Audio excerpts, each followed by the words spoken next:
Human health and organic versus conventional farming. Nowadays, there is much discussion regarding organic versus conventional farming because there is a shift toward it on a global scale. Each way of routinely giving others fresh food uses various systems and procedures.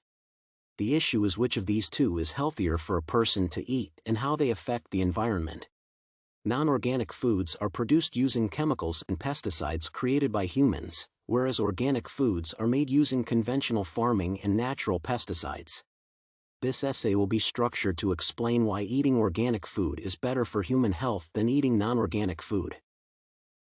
Chemical-free farming is known as organic farming. The organic farming method can be applied in a variety of ways. One would spread crop debris on the soil surface to allow nutrients to accumulate over time. This method will assist in bringing in the nutrients that the crops lack.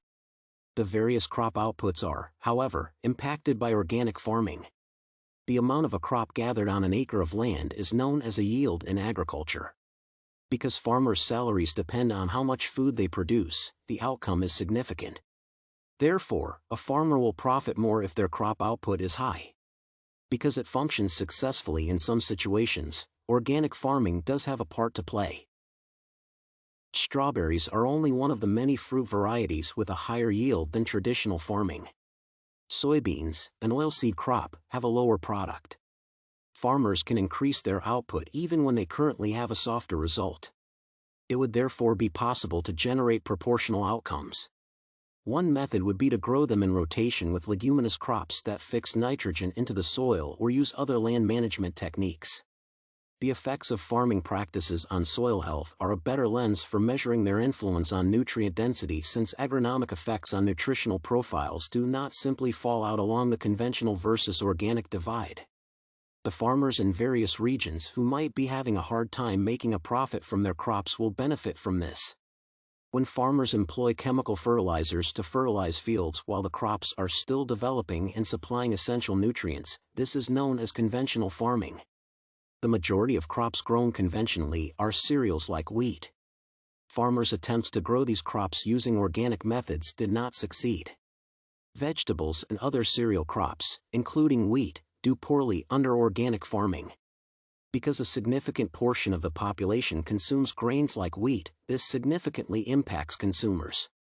Nitrogen storage causes this problem of organic agriculture, which is necessary for the growth of cereals and vegetables. Specific various farming methods impact customers and farmers. Not only do farmers not receive the necessary financial support from these crops, this setback is made worse by the low yield rate. Farmers must consider the yield percentages when estimating how much money they will make. This will ultimately have a cascading effect.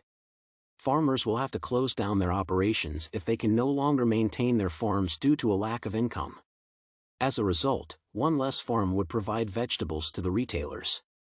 However, if a crop has a high yield, there will be more of it because more crops can be grown on each acre of land. An increase of 1% in organic farming areas will result in a contraction of 0.28% in agricultural output. An increase of 1% in fertilizer production will result in a rise of 0.26%. More would imply more produce in the grocery stores. Since there are so many options, consumers like us will be more willing to buy. Because the yields are smaller and it takes longer, farming without fertilizers may have adverse effects, causing the development of alternative methods for producing food for the populace.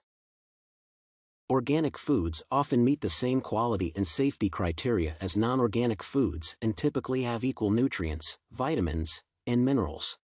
How organic food is grown, handled, and processed differs from conventional food, and there is no scientific proof that organic food is healthier or higher in nutrients.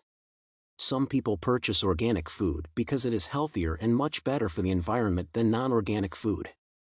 Organic meals are entirely natural and devoid of any poisonous or chemical substances that, when digested, pass to the organism in the same way as they were present in the food's body is highlighted as one of their benefits.